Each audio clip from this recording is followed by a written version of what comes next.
कहानी की शुरुआत में हम 10 साल की लड़की सुया को देखते हैं जो अनाथालय में रहती है। सुनहुई नाम की लड़की से उसकी गहरी दोस्ती थी, पर एक दिन सुनहुई की गलती से पूरी बिल्डिंग में आग लग गई। सभी बच्चों को अनाथालय से बाहर निकाल लिया गया, पर सुया गंभीर रूप से घायल हो गई थी। उसके माथे पर बहुत सारे निशान आ गए। उसी दिन से सुया अपने चेहरे को एक अजीब सी विग के पीछे छुपाकर जी रही है। बिना विग के वो इतनी डरावनी दिखती है कि सभी उसे देखकर डर जाया करते थे, यहाँ तक कि उसे अपने चेहरे से भी डर लगने लगा है। अब सुया कोशिश कर रही है कि किसी तरह एक सामान्य जिंदगी जी सके। वो एक नए स्कूल में दाखिल होती है, बट जैसे ही वो गेट के अंदर कदम रखती है उसे एहसास हो जाता है कि वो लोगों की घूरती नजर से नहीं बच सकती। उसकी विग अजीब लगती है और बच्चे फुसफुसाने लगते हैं, कुछ तो हंसते भी हैं। उसी भीड़ में उसकी नजर पड़ती है सुई हुई पर। स्कूल की सबसे सुंदर और पॉपुलर लड़की। उसके साथ हमेशा दो हैंडसम लड़के रहते हैं जो उसके लिए जान तक देने को तैयार है और दोनों ही उससे प्यार करते हैं। जहाँ सुया का आज तक कोई भी बॉयफ्रेंड नहीं था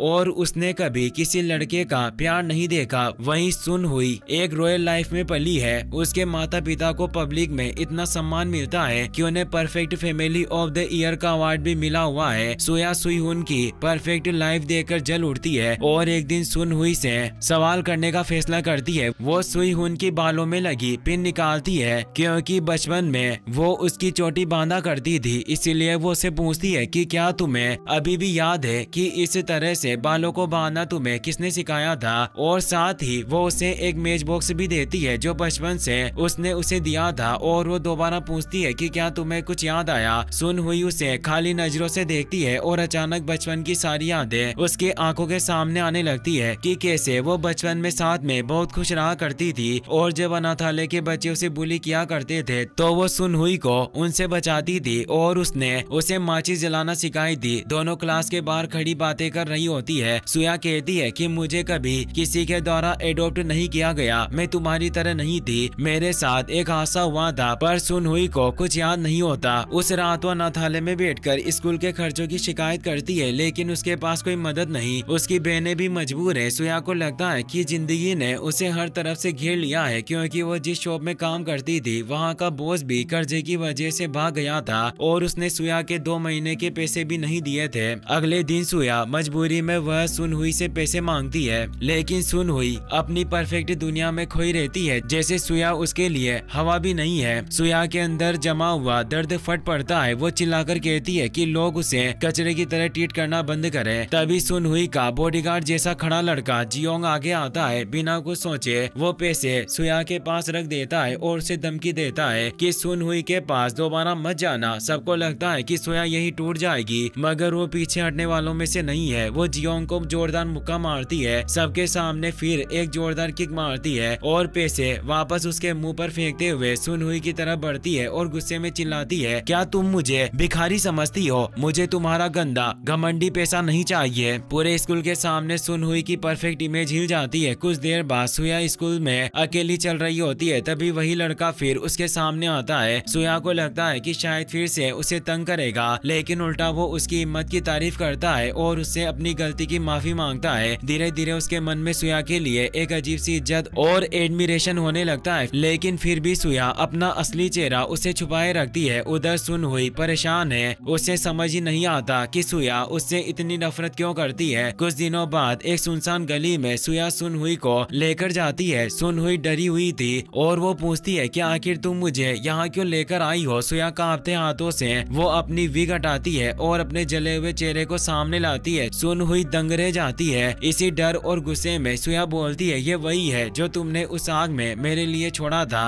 फिर सच्चाई सामने आती है। सालों पहले सुया और सुनहुई जब उस अनाथालय में रहती थी, लेकिन जिस रात आग लगी सुया अंदर फंसी रह गई और सुनहुई को एक अमीर परिवार अपने साथ ले गया। सुया ये मान चुकी थी कि आग लगवाने के पीछे सुनहुई का ही हाथ था और वही उसकी जिंदगी बर्बाद होने की वजह है। उसे लोगों ने राक्षस कहा, गंदी कहा, मारा, धमकाया और अब इतने सालों बाद सुया सुनहुई के सामने एक वादा करती है, मैं दुनिया को बता दूंगी कि ये परफेक्ट गर्ल असल में कितनी बड़ी विलन है। सुनहुई उससे माफी मांगती है, मुझे नहीं पता था और वो आग गलती से लगी थी। मैंने कभी नहीं सोचा था कि तुम इतनी गंभीर रूप से घायल हो जाओगी। सिया कहती है कि तुम्हारे पास सब कुछ है, इसीलिए तुम सोच भी नहीं सकती कि मुझे कितना दुख हुआ होगा। उस दिन से मेरी जिंदगी नरक बन गई और वो वापस से अपना विग पहनकर कहती है कि मैं तुमसे बदला जरूर लूंगी और वहाँ से निकल जाती है। अगले दिन स्कूल की छत पर सुया सुनहुई का दिया हुआ लेटर पढ़ रही थी, जिसमें सुनहुई ने उससे माफी मांगी थी और वो चाहती थी कि वो दोनों दोबारा साथ रहे, एक दोस्त की तरह जैसे बचपन में रहा करती थी। सिया भी इमोशनल हो जाती है पर वो उसे माफ नहीं कर सकती थी। तभी स्कूल की दो लड़कियां वहां आ गई और बदतमीजी करने लगी। वे उसकी वीक का मजाक उड़ाते हुए पूछने लगी कि उसके बाल सच में असली भी है या नहीं। सुया अब और बर्दाश्त नहीं कर पाई, वो उन लड़कियों पर टूट पड़ी। कुछ ही सेकंड में लड़कियां डरी हुई बिल्ली की तरह कांपने लगी, पूरी तरह उसकी मार से सहम चुकी थी। लेकिन वो दोनों लड़कियां भी कहाँ हार मानने वाली थी। रात होते ही उन्होंने बाहर से अपने बॉयफ्रेंड गुंडे बुला लिए। जब सुया घर लौट रही थी तभी उसे घेर कर दीवार से लगा दिया गया। लड़कियों ने उसके चेहरे पर थप्पड़ मारा पर सुया के अंदर इतना दर्द था कि उसके मुंह से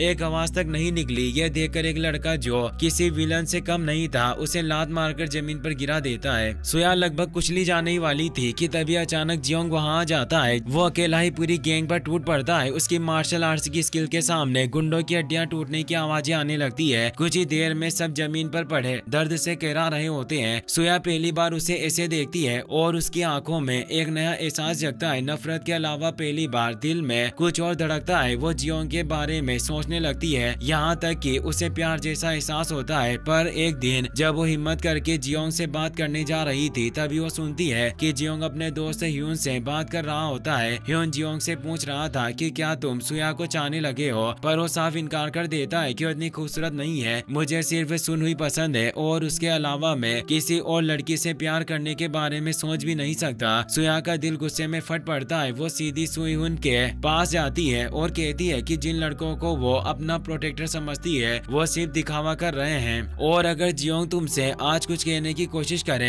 तो तुम उसकी बात मत सुनना। सुनहुई इसकी वजह पूछती है पर वो गुस्से में भड़क उठती है कि अगर तुमने मेरी बात नहीं मानी तो हमारी दोस्ती खत्म हो जाएगी। सारी क्लास हैरान रह जाती है। स्कूल खत्म होने के बाद आज सुनहुई सुया के साथ घर लौट रही होती है। तभी जियोंग उससे बात करने आता है पर वो सुया की वजह से जियोंग की बातों पर ध्यान नहीं देती और उसे कह देती है कि आज मेरे पास वक्त नहीं है, मुझे पढ़ाई करनी है और वो सुया के साथ वहाँ से निकल जाती है। सुया उसे घर छोड़ देती है। बदले की आग में जलती सुया चुपके से जियोंग के घर पहुँच जाती है पर सुनहुई मदद के लिए उसे अपना मैथ रजिस्टर देना चाहती थी, इसीलिए वो दौड़कर उसके पास जाने लगती है। पर वो देखती है कि सुया जियोंग के घर जा रही है। सुनहुई को हैरानी होती है, अगर वो घर के अंदर नहीं जा सकती थी। अंदर सुया को एक खूबसूरत रूम दिखता है, फूल गुब्बारे, रोमांटिक सेटअप, सब सुनहुई को प्रपोज करने के लिए तैयार किया गया था। जियोंग सुया की आंखों में जलन देखकर पूछता है, क्या तुम्हें सुनहुई से फीलिंग्स है? सुया ठंडेपन से जवाब देती है, सुनहुई तुमसे प्यार नहीं करती, उसे तुम्हारी कोई परवाह नहीं और तुमने उसे जो नेकलेस दिया था वो उसने मुझे दे दिया और कहा कि वो तुमसे कोई रिश्ता नहीं रखना चाहती। जियोंग गुस्से से कांप उठता है। वो कहता है कि सुनहुई ऐसी बिल्कुल नहीं है। उसे लगता है कि सुया ने वो नेकलेस चुरा लिया है। वो नेकलेस छीनने की कोशिश करता है और धक्का मुक्की में सुया की विग गिर जाती है। जियोंग उसका असली चेहरा देख लेता है। तुम तो वाकई एक मॉन्स्टर हो। टूट चुकी सुया एक चाकू उठा लेती है और खुद को हर्ट करने की कोशिश करती है। जियोंग उसे रोक तो लेता है लेकिन अंदर से सुया फिर से अपनी पुरानी अंधेरी यादों में डूब जाती है। तभी चीखों की आवाज सुनकर सुनहुई अंदर आ जाती है और पूरा सीन देख लेती है। सुया चीखते हुए उस पर टूट पड़ती है, सबकी वजह तुम हो,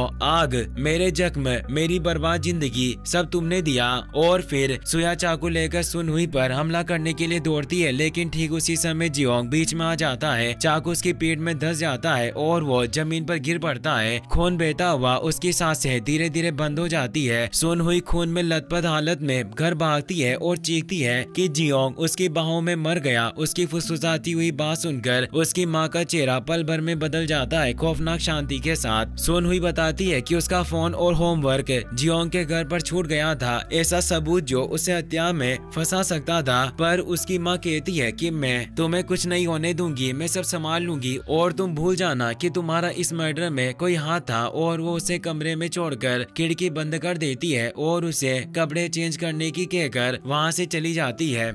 अगली सुबह सुन हुई उठती है तो पाती है कि उसके सारे सामान सुरक्षित उसके कमरे में वापस रखे जा चुके हैं। कुछ देर बाद खबर मिलती है कि जियोंग का घर रात में आग में जल गया और उसके माता पिता भी मर गए। सुन हुई का दिल बैठ जाता है, क्या उसकी माँ ने सब कुछ रात में मिटा दिया। अब उसे एहसास होता है परफेक्ट दिखने वाले उसके माता पिता असल में राक्षस हैं। उधर सुया आग की पुरानी जगह पर जाती है। एक डिटेक्टिव उसे देख लेता है और उसकी हर हरकत पर शक करने लगता है। वो सुया और जियोंग से जुड़े सभी लोगों की जांच करना शुरू कर देता है। सुन हुई का तनाव बढ़ने लगता है। उसके पिता उसे समझाते हैं कि समय सारे घाव भर देता है, लेकिन तभी पुलिस उनके घर पहुंच जाती है। सुन हुई को स्वान नेकलेस मिलता है जो जियोंग ने इतना संभाल कर रखा था। उसके पिता के पास वो कैसे पहुंचा, सच जानकर सुन हुई की रूह कांप जाती है। घर में पूछताछ शुरू होती है। पुलिस पूछती है कि जियोंग की मौत की रात वो कहाँ थी। सुन हुई झूठ बोलती है कि वो घर पर थी और उसके माता पिता गर्व से उस झूठ को सपोर्ट करते हैं। लेकिन पुलिस के जाते ही उसके पिता का असली रूप सामने आता है। वो फुसफुसाता है, जब तक मैं हूँ कोई तुम्हें छू भी नहीं सकता। उसकी आवाज में प्यार नहीं, खतरनाक पागलपन था। उस दिन के बाद सुन हुई को पूरी तरीके से एहसास होता है उसके माता पिता परफेक्ट नहीं बल्कि खौफनाक राक्षस हैं। फिर उसे घर में एक सीक्रेट रूम का पता चलता है जहां आज तक उसके पेरेंट्स ने उसे जाने नहीं दिया था। सच्चाई उजागर करने के लिए वो अपने गार्डियन ह्यून से मदद मांगती है। ह्यून बाहर पहरा देगा और सुन हुई उस बंद कमरे की तलाश शुरू करती है। आखिरकार उसे एक चाबी मिल जाती है और वो उस फॉरबिडन रूम की ओर बढ़ती है। फॉरबिडन रूम की तरफ बढ़ते हुए सुन हुई के मन में बचपन की यादें तेजी से लौटने लगती है। उसे याद आता है एक बार बचपन में वह उस कमरे के करीब गई थी, लेकिन उसके पिता ने उसे एक खतरनाक नजर से रोक दिया था और उसे चेतावनी दी थी, कभी भी इस दरवाजे के पास मत आना। अब धड़कते दिल के साथ सुन हुई एक एक करके चाबियां आजमाती है, लेकिन कोई भी लॉक में फिट नहीं होती और तभी उसे एहसास होता है उसके माता पिता वापस आते ही होंगे। घबराकर वह एक सीढ़ी उठाती है और सेकंड फ्लोर की खिड़की से अंदर जाने की कोशिश करती है। नीचे खड़ा ह्यून उसे समय देने के लिए उसके पिता का ध्यान भटकाने लगता है, पर खिड़की लॉक थी जिससे सुन हुई को अंदर जाने में वक्त लग रहा था। इसीलिए ह्यून कहता है कि मैं आपको कुछ दिखाना चाहता हूँ और वो अजीब तरीके से कमाल का डांस करने लगता है। सुन हुई अंदर घुसती है और फॉरबिडन रूम में कदम रखते ही उसकी नजर एक पुरानी फोटो पर पड़ती है। फोटो में उसके दत्तक माता पिता खड़े थे, लेकिन उनके साथ एक और लड़का भी था, एक जवान लड़का जो उसके माता पिता का असली बेटा था। उसका भाई जिसके बारे में उसने कभी सुना भी नहीं था। उसका दिमाग घूमने लगता है, ये लड़का कौन था और इसका क्या हुआ। तभी उसे बाहर से दरवाजों की आवाज सुनाई देती है। उसके माता पिता घर में दाखिल हो रहे थे। माँ सुन हुई को आवाज लगाती है, पर जब उसे कोई रिप्लाई नहीं मिलता तो उसे शक होता है। उनके कदमों में शक था, सन्नाटा उन्हें परेशान कर रहा था। पिता फॉरबिडन रूम की तरफ बढ़ते हैं, चाबी हाथ में लिए। अंतिम पल में सुन हुई बाथरूम से निकल कर आती है, शरीर पर टोलिया लपेटे जैसे अभी अभी नई हो, लेकिन माँ उसकी एक्टिंग नहीं मानती। रात को सुन हुई अपनी माँ से पूछती है, आपने मुझे गोद क्यों लिया। पहली बार उसकी माँ की चेहरे की परत उखड़ती है। गुस्से से भरी उसकी आंखें सुन हुई को बता देती है कि यह परिवार बिल्कुल वैसा नहीं है जैसा दुनिया सोचती है। परफेक्ट माँ का नकाब टूटने लगता है और सुन हुई जान जाती है कि वह सच के करीब पहुँच रही है। सच्चाई खोजने के लिए वह अपनी दादी के विशाल महल जैसे घर में जाती है। फोटो दिखाकर वह पूछती है, यह लड़का कौन था। दादी का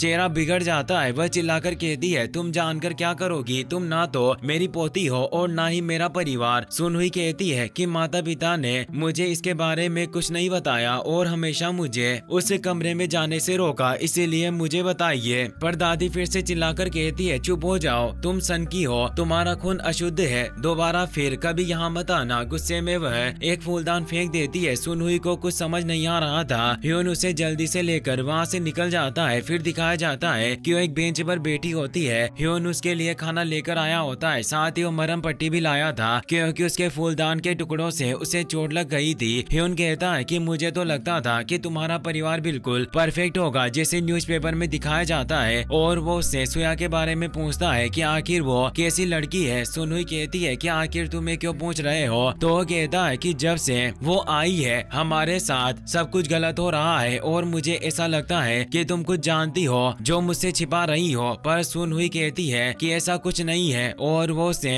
अपनी पीठ पर उठाकर ले जाता है। उसकी आंखों में पहली बार सुन हुई को किसी का सच्चा प्यार और चिंता दिखाई देती है, बिना किसी स्वार्थ, बिना किसी दिखावे के। लेकिन खतरे कम नहीं होते। घर लौटकर उसके माता पिता उसकी चीजें खंगालने लगते हैं, उसकी डायरी तक पढ़ लेते हैं जिसमें सुन हुई ने अपनी नफरत साफ लिखी थी। उधर पुलिस को भी शक होने लगता है कि सुनहुई का जुड़ाव कुछ अपराधों से हो सकता है। बेबस होकर सुनहुई पार्क में आकर ह्यून को सच्चाई बताती है। जियोंग की मौत वो सुया की वजह से हुई थी, वो एक हादसा था। ह्यून हैरान रह जाता है लेकिन उसे बचाने का वादा करता है। अगले दिन जब वो स्कूल में होती है तो उसे एक अननोन नंबर से मैसेज मिलता है, क्या तुम मुझसे 1 सेकंड के लिए गेट पर आकर मिल सकती हो। ह्यून भी ये सब देख लेता है। सुनहुई दौड़ती हुई गेट के पास पहुंचती है पर वहाँ कोई नहीं होता। वो उस नंबर पर कॉल भी करती है जिससे उसे मैसेज आया था, पर वो नंबर बंद आ रहा था। तभी उसे सड़क पर किसी की परछाई दिखती है, सुया जैसी। वह दौड़कर उसकी तरफ बढ़ती है और तभी एक तेज रफ्तार कार उसकी ओर बढ़ती है। आखिरी सेकंड में ह्यून कूदकर उसे धक्का देता है और वो दोनों बच जाते हैं, पर ह्यून के चेहरे पर घाव आ गया था। उसकी सांसें हल्की सी चल रही होती है। सुनहुई चीखते हुए उसे पकड़े रहती है। ये हादसा था या किसी की सोची समझी कोशिश। ह्यून का इलाज किया जाता है। जांच में पता चलता है कि सुनहुई के पिता ने उसी मॉडल की काली कार किराए पर ली थी। वह कहता है कि कार उसके चलाने से पहले ही चोरी हो गया था, लेकिन सुनहुई अब उस पर यकीन नहीं करती। उसे लगता है कि उसका पिता उसे मारने की कोशिश कर रहा है। इसी के साथ ये वीडियो यहीं खत्म हो जाती है। वीडियो पसंद आया हो तो अपने दोस्तों के साथ शेयर करना।